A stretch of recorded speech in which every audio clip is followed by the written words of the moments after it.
back on the Zero Hour. I'm your host, Richard RJ Eskow, and joining us now is Max Blumenthal. Max is, as you know, if you're a regular reader of his or a regular viewer of the show, Max is founder and co-editor of thegrayzone.com. He is also an author whose latest book is The Management of Savagery, and he is in La Paz, Bolivia, as we speak. He is reporting on the election, or I don't know precisely how to put it, the re-election of the left-wing party of former President Evo Morales. And as I say, he joins us now. So first of all, Max, thanks for coming on the program. Thanks for having me. So basically, as viewers of this show know, Evo Morales, legitimately elected, at least this is how I would put it, legitimately elected leader of the country, overthrown in a U.S.-backed coup about a year ago, maybe, and now his party has won the elections. Have I got it right so far? That's exactly right. So I guess as we record this, and again, we pre-record this show on Thursdays, as we record this, the decision or the certification of this election, I think, is still pretty new. First of all, what's the current status? Has an inauguration been scheduled and so on? And secondly, what's the mood there in La Paz? Well, it's very clear that the MAS party of Evo Morales, who is currently in exile in Argentina, but who is almost certain to return, and which is led by the incoming president, Luis Arce, who is the finance minister for Morales, is an economist by profession, won a gigantic landslide victory. They won over 50% of the vote, and this is different than the U.S., where you have two candidates. You had multiple candidates running, representing the pro-U.S. right. The vote was sort of split, but basically the consensus candidate, Carlos Mesa, who actually is a think tank fellow in Washington, he got destroyed. His party, which represented the sort of traditional middle class and some of the upper class, barely got above 25% of the vote. And the numbers keep coming in, and Mas's margin of victory keeps going up. And this is really significant for a number of reasons. It makes it impossible for an organization like the Organization of American States, which is really the U.S.'s cat's paw in Latin America, to make some kind of allegation of fraud like they did in 2019. In 2019, Evo Morales won by just over 10%. And in Bolivia's system, you need to get over 10% of the vote. You need to win by over 10% in the first round of voting in order to not go to a second round. And so because it was so close, the OAS just introduced this narrative of fraud, and that incited or inflamed the protests, led many people, even outside the traditional opposition to Morales, to turn on him, and it set the country on fire. It turns out that the OAS was the real fraudster here. It turns out that because of this, as these numbers come in and we get to analyze specific precincts, that we see in precincts where Evo Morales had won a majority in 2019 and where the OAS claimed fraud and said, oh no, there was no majority for Evo Morales. The MAS party won an even greater share of votes in these areas, including in traditional strongholds of his opponents like Carlos Mesa. He won in some areas that Carlos Mesa won in 2019. So the point is, the OAS is just being completely outed for fabricating this fraud allegation in 2019, which led to the coup with these numbers. And there's another interesting or important point to make here about Bolivia's voting system or its electoral system. Number one, unlike in the in the USA, everyone has to vote in Bolivia. It's compulsory, and you can face fines or various consequences for not voting. So you're getting the entire population, a very clear indication of what the population wants here. Number two, I came into the country as an electoral observer. I came with a delegation from Code Pink, and we were able to go with my group to 7 voting stations across the city of La Paz, which is the biggest and most diverse city in Bolivia. And so we went to pro-Mesa middle class and upper middle class areas. We went to majority indigenous areas, which are centers of support for Mas and Evo Morales. And we saw a process of voting that is far more transparent than in the United States. I'm sure you covered it. We probably talked about it, about the Iowa caucuses, which were decided by this shadow app, and how, some certain precincts there were decided by coin flips. It was just a complete joke, not transparent at all. Bernie totally should have protested what took place there, and Pete Buttigieg suddenly emerges as the winner. Well, here you vote, and once all the votes are collected at a voting table, like each voting, like a high school will be turned into a voting area for people who live in that specific precinct, and you'll have like 15 tables there. And then each table has a box full of votes. And then at the end of the night, when voting is done, the head of that table takes out each ballot, reads it out in public, and then someone behind them checks a box on the name on the party that won that vote. And then that paper, which is called an acta or an official tally, is publicly photographed, and all observers can see it. And then, the parties have all the public tallies. So they basically have a pretty accurate indication of how the vote went by the end of the night. So do the firms that are doing exit polls. It's so transparent.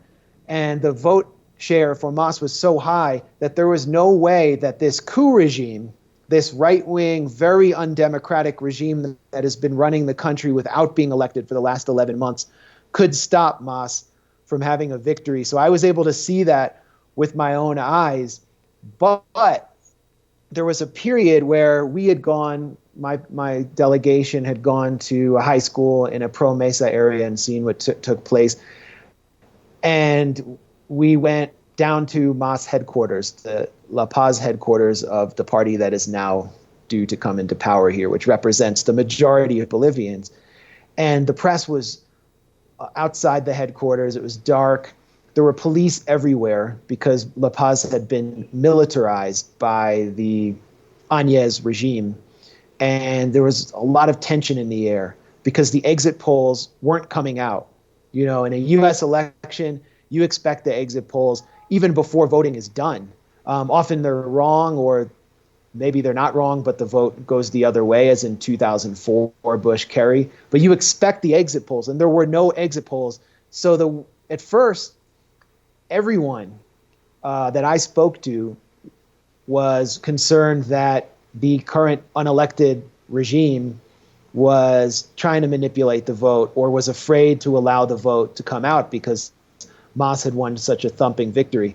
Then the whispering was Mas won by so much that it's only a matter of time before they declare victory. And that turned out to be correct. At midnight, Evo Morales, in a fairly dramatic speech from Argentina, declared victory. And I started to hear around the city fireworks and gunshots going off in celebration in the working class areas. And I turned on the TV.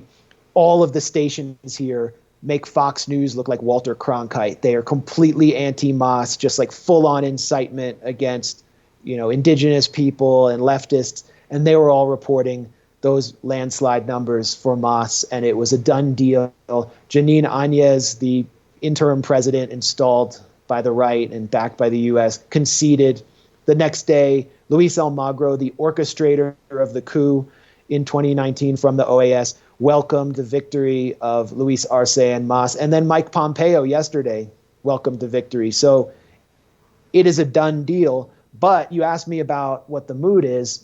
I haven't seen big Mas celebrations. I think some might take place this weekend, but there's still a lot of fear and trepidation about what could happen because this unelected government, which has done everything in its power to try to destroy Mas and persecute its leadership, is still in power. So there's what's the word? Anticipation, a little, some anxiety, perhaps. But Max Blumenthal, I also, as you were speaking, I was trying to make sure I was recalling this correctly. But as I recall, the Organization of American States is basically, if I'm not mistaken, a U.S. creation, maybe designed to counteract the Soviet influence during the Cold War, and that the movement for non-aligned nations and those types of things. Am I right about this? Was this essentially created, to put it simplistically, to serve U.S. interests, or have I gotten that wrong? Oh, that's absolutely what it was. It was part of, the JFK's Alliance for Progress, which was designed to counter the non-aligned movement, and out of fear of, the revolutionary fervor spreading across Latin America. And today it plays the same role. And in fact, the United States provides over 50% of the budget to the OAS. It's based in Washington, which is weird because, the OAS will send electoral observers. They sent the same electoral observer team this time as they had in 2019, which fabricated claims of fraud.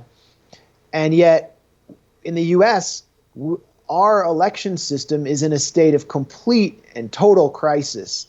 And it's unclear that the election results will be delivered on November 2nd, on election night, because of mail-in voting, the pandemic. Both candidates are not clearly stating that they will step down or accept the results as they come in, because so many mail-in ballots can come in later. And the OAS isn't sending electoral observers to the U.S. And when they do, it's like an afterthought. No one cares what they say. They will never go and bite the hand that feeds them. The OAS is led by Luis Almagro. He was a Uruguayan center-left politician who is now serving the agenda of the Latin American right in order to advance his career, because he knows that Washington is his master, and Washington will deliver him a really lucrative career for the rest of his life.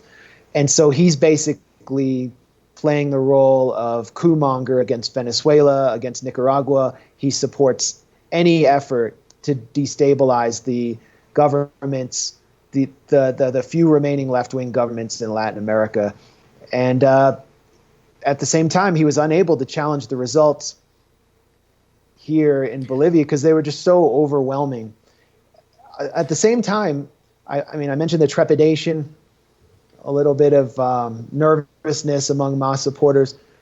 The fact that Almagro accepted these results so readily, the fact that Mike Pompeo welcomed them and said he's looking forward to working with an Arce administration, makes a lot of people worry about whether this administration will be co-opted without a figure like Evo Morales, who is such a strong anti-imperialist, who was so firmly connected to the indigenous Aymara base and the Coca Growers Union. He was the former leader of the Coca Growers Union, which has been targeted by the right and U.S. imperialism. They would spray their crops, try to destroy their livelihood. You have someone who is an economist by trade, who has worked with the central bank here, and who has said that Evo Morales is a historic figure. And the fear, the most extreme fear, I don't necessarily share this fear because I just don't quite know enough, is that he could be someone like Lenin Moreno in Ecuador, who was the vice president of their former left-wing president, Rafael Correa, his first name is Lenin. His whole career has been him as a man of the left. He comes into power at a time of an economic downturn, starts chasing an IMF loan, gives Julian Assange up to the US-UK security state in order to get that IMF loan, and begins persecuting all of his former comrades, including Rafael Correa himself, and then rams through this neoliberal program that has sent the country into a state of crisis, especially during coronavirus. This is, in Bolivia right now, the economy is not doing very well, partly because of coronavirus and partly because the Áñez unelected coup regime has just simply destroyed the administration and destroyed the economy. And so many industries here are completely non-functional under this corrupt administration. So Arce could come in and have to chase an IMF loan. Who knows what could happen? But it's it's a hopeful time. It is a time of relief for a lot of people, but there is also a kind of underlying atmosphere of nervousness and trepidation for so many reasons. Well, Max Blumenthal, what do we know beyond the fact that he's an economist about the incoming head of government? Is there, I certainly understand the concern you describe, and it's something that's happened to left-wing parties a number of times in the past, but is there anything specific about his background that might raise concern, or is this simply a wariness born of experience in other nations? Do you know? Well, I wouldn't focus too much on one figure here, because the victory of Mas was the product of social forces, and the future of Mas will be determined by the relationship with those forces and pre-existing institutions in Bolivian society. So just to briefly make a few comments about Arce, who I'm hoping to interview next week. He was an economist, and as I said, he had worked with the central bank. He is a pragmatic figure. He's also said that he'll only serve one term. He's sort of presenting himself as a transitional figure, but he also led a kind of club of Marxist economists who would get together prior to the Morales administration and talk about ways to revitalize Bolivia's economy along socialist lines. So he does have a socialist background, and he obviously has Morales behind him. But more importantly, the social movements that make up Mas, that refer to Mas as a political instrument, that's actually part of the party's name, is the political instrument of the people. These forces representing the miners' union, mining is really important in Bolivia, the indigenous majority of Bolivia, some of a portion of the new middle class that was created under Evo Morales. These forces helped shut the country down when the coup administration of Janine Áñez and the security state kept delaying the election again and again and again, using the pandemic as an excuse. And they forced that government's hand. They forced it to call elections. And that's who ultimately Luis Arce will be accountable to. He'll be accountable to a very active constellation of social movements that I think are much more influential than the Democratic Party's bases in the U.S., for example, which has been completely demobilized through years of kind of destroying and co-opting union leadership. And I think that's what will determine which direction he goes in. Then I mentioned institutions in Bolivian society. Well, you have the military and the police and the current forces that represent the base of the coup government, which is a minority of Bolivian society, but that has a lot of money and is extremely vicious and ruthless, the Bolivian right-wing base. So first of all, the military. The rank and file of the military, I'm told by local Bolivian sources and journalists, they are welcoming this victory. They're just regular guys. The Bolivian command structure, many of them participated in the coup. Many of them are trained at the School of the Americas, and some of them are reading the writing on the wall and enlisting with Mas and saying their hands are clean. They're trying to make excuses for their participation in the coup, which is a positive trend. Then you have the police, which I'm told and would be consistent with a lot of other Latin American countries, and the NYPD and LAPD is a very corrupt institution and is apolitical and will just kind of go along with whoever pays them off, essentially, which is extremely problematic.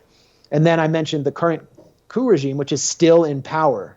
So everyone who is watching this and is sort of familiar with Bolivia will kind of know who Janine Áñez is. She's the figurehead of the government, and they've sort of put her forward as like a Hillary Clinton feminist woman who is, a family person, and, tried to, there was a PR firm in Washington, CLS Strategies, that was hired to whitewash her. They got exposed for buying a bunch of bots on Twitter and Facebook to promote this regime. But behind her is a figure who is just an absolute sociopath who really runs the show. He's the enforcer, Arturo Murillo. And Murillo has actually threatened us, our electoral delegation, and went on Twitter and called us a bunch of, Castro Chavistas, suggested we were outside agitators when we came in. And he said, we know where you are, we know who you are, and if you step out of line, we will either jail you or put you on a plane.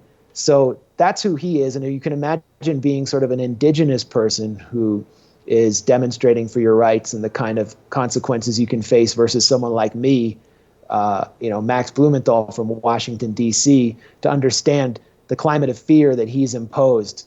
At the Gray Zone, we produced a video showing the night before Murillo speaking before 1,000 police and military soldiers in the central La Paz, basically shutting it down and militarizing the city, and then thanking them for removing Evo Morales the night before the election. This figure's still in power, and he is terrified of leaving power because in November, after the coup took place and Morales was run out and his family members had their homes burned and his palace was invaded,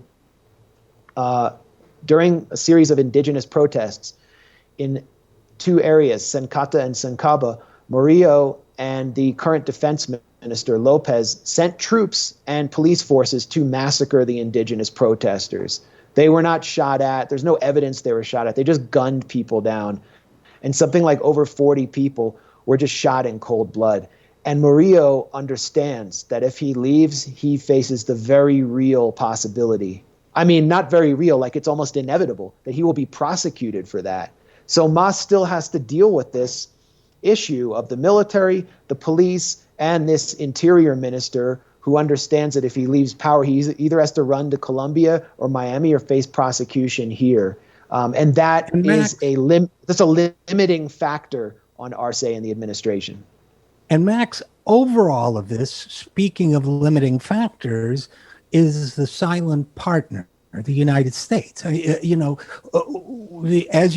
the U.S. government publishes a list of 35 minerals essential to, in its view, to United States national security. Among them is lithium, which can be found, if I recall correctly, in abundance in Bolivia, right? So you have multiple reasons, including regional dominance, as well as economic reasons, why the United States might be, at least to me, but you tell me if I'm wrong, an even deeper source of anxiety, or at least as deep a one as the ones you've listed, because it could potentially aid them all, coordinate them all, fund them all, and wreak havoc again. Is that true? Well, there's no question that the U.S. through USAID will continue to fund the opposition here. They'll continue to support the hate campaign on mainstream media. Some of the reporters or correspondents, if you want to even call them that, who just incite night after night against Mas, have been honored by Mike Pompeo, or their channels are supported through, U.S. cutouts and foundations that are supported by the West. So you have that whole aspect of U.S. support for destabilization through civil society, if you want to call it civil. But then you also have the threat of sanctions. You have the need for loans in a time of economic crisis or an economic downturn. And you have the proxy war between it probably isn't the right term, but a lot of these governments that have experienced the U.S. as a terrible partner, imposing austerity through the IMF and imposing sanctions, are turning to China, a country which has a tradition of supporting colonized peoples and supporting anti-colonial movements through the Belt and Road Initiative to do development. And so China's a factor here, and Bolivia could become a battleground, or a more intense battleground, between the U.S. and China. And you mentioned lithium. I mean, this is really broken through, and people in the Twitter sphere are talking about this election being a repudiation of Elon Musk because the batteries for his Tesla cars require lithium as one of the many minerals need to produce. Bolivia is sitting on the world's largest supply of lithium, and Elon Musk went on Twitter, and in response to someone, basically he had made this disgusting comment about how the U.S. public didn't need another stimulus package. Of course, he would say that because he's a government subsidized billionaire. And someone responded to him and said, you know what the Bolivian people didn't need was a coup for lithium. And Evo Morales believes that the U.S. was heavily invested in this coup, and why it was so interested in Bolivia was because its ruling class, to put it crudely, has a strong interest in getting its hands on the lithium that Evo Morales had nationalized. The coup government has indicated that it would open up its lithium supply. That's what the U.S. would want. That's what billionaires like Elon Musk would want. And so Elon Musk responded, "We will coup whoever we want," essentially taking credit for the coup. So you could say, oh, it was a conspiracy theory, the lithium coup. And then here's the man who needs lithium the most in the world to power these batteries. And electric batteries, it's not just Tesla, it's your iPhone. It's right. It's the future of renewable energy. It's the Green New Deal. It's going to be powered through mining in countries like Bolivia. And if they nationalize that and use that money to fund social programs, well, Elon Musk is kind of screwed. So here we have the MAS returning to power. And that's a question I would like to put to Luis Arce is, what will you do with this lithium issue? And will you increase these nationalization efforts, which are necessary to support your base and its future, and to continue to bring more people out of extreme poverty and into the middle class? So, and again, we're talking with Max Blumenthal, who is in La Paz, Bolivia, reporting on the recent election there. Max, to shift topics again a little bit, I keep coming back in my head to the fact that you said that some districts that had been right-wing strongholds, even some of those districts went for MAS. And I'm wondering why that is. Is it because, well, you tell me, do you have any thoughts on why that might be? Well, I wouldn't call them right-wing strongholds. There are a lot of mixed areas, and they contain middle-class voters. And Carlos Mesa, who is sort of the consensus pro-U.S. candidate, who's very neoliberal but also socially liberal, he lost votes this year between 2019 and 2020 in certain urban districts, especially in La Paz. And I think, and many people here who are more studied observers of the Bolivian political scene than me, think this has to do with what took place in the last 11 months. That a lot of people who didn't vote for Evo Morales after 14 years in power, 14 very good years, but years in which the mainstream media portrayed him as a dictator and focused on his every flaw, saw what the alternative was, which was this hyper-corrupt, draconian security state that was absolutely incompetent. And they decided that they wanted to go back to those 14 good years. And they didn't really, they maybe regretted focusing so much on whatever flaws Morales and his administration had. And I think that's a pretty solid theory.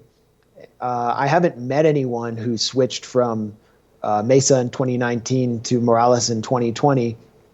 But there also just was this feeling of kind of just demoralization in the country that I did get from people, and fear. And they just want out of that atmosphere of fear. And so slowly the clouds are beginning to lift. So last question, Max Blumenthal. You mentioned earlier that Evo Morales is likely to return to Bolivia. Could that potentially set up any kind of conflict between Arce and Morales? Or I shouldn't say conflict, but tension, in that he's almost, what's the word? He would almost be, Evo Morales would almost be president emeritus or something. Do you have any thoughts about how that might play out, or is it too early to tell? I just think it would be kind of inappropriate for me to speculate on that and become sort of a Bolivian election pundit. I can talk about my own experience here and what I've been able to gather on the ground and what I know, but that's kind of that's just difficult for me to speculate on. It's something I would want to discuss with RJ, and Right. there is speculation about it. I think it's certainly an area where the opposition in the U.S. would want to intensify friction and drive a wedge. But as I mentioned, behind RJ is this mass of social forces and political figures. Patricia Arce, who was tortured in the streets in Cochabamba by right-wing forces after the coup. Her head was shaved and she had red paint dumped on her. She's now elected as a representative in the parliament for MAS and is one of the most important and effective social leaders. Andronico, who is also a major figure in Cochabamba and the tropic region around there where the coca growers and the coca unions have their stronghold. He's an important figure in MAS, I'd say he's part of the pantheon of MAS leadership. So I think focusing exclusively on RJ is simplistic, and the trajectory of MAS will be determined by these social forces and the economic forces, and then the institutional opposition that they experience in Bolivia. You know, a lot of people on the left in the West, especially in academia, they would focus on every flaw of MAS, criticize Morales as not a true socialist without understanding what kind of massive titanic forces he's up against. Just because you represent the indigenous majority doesn't mean you have all the power, whether it's in Bolivia or in Venezuela, where the Chavista movement and the government of Hugo Chavez and Nicolas Maduro is still contesting or competing with a very powerful entrenched oligarchy. So it often is a limiting factor when you can't just go full bore against powerful institutions like a military trained and funded by the U.S. even over 14 years. And if you do, well, you risk what took place in 2019, which is a coup. Or if you try to implement democratic socialism in a country like Venezuela, well, what do? You get Juan Guaido and crushing sanctions and a total blockade, and then the U.S. instructing and basically compelling your opponents to boycott elections in order to delegitimize your country's democratic institutions, so then they can paint you as authoritarian. So Bolivia is kind of in a state, I think, of constant growth and evolution politically, moving towards a socialist model or an economic model that really reflects the social reality here. And I don't think it's fair for people in the global north to impose their ideals onto that reality. Well, I also think that kind of thinking reflects a very bad and entrenched habit of thinking of politics in terms of individuals and personalities, which I guess I was guilty of in one of my questions, instead of in terms of movements, tendencies, forces. And so I appreciated your answer on that. And I do have one quick question before we go, even though producer Troy is going to yell at me for it. It just occurred to me, if you have the time to answer in a minute or so, do you think people there see this as, or elsewhere in South America might see this as a hopeful sign for the left more broadly in the region? Well, it's absolutely a hopeful sign. I mean, it confirms what we always knew, which is that if people in Latin America and especially in South America are allowed to have free and fair elections, they're going to vote for the left. And we've seen so much meddling and through very sophisticated means in Brazil, for example, with the Department of Justice helping to orchestrate these phony anti-corruption campaigns to first remove Dilma Rousseff and then to put Lula da Silva, the most popular politician in Brazil, in jail so he couldn't stand for the last elections, and you got Bolsonaro, Washington's choice. So it's really important to see what can take place when the people's will can be expressed. And the next contest will be in Ecuador, where Rafael Correa's party does represent the majority of Ecuadorians who just lived through and are still living through a disastrous experience with this neoliberal government that is just ripping down all of the public institutions during a pandemic. They're going to have a vote soon.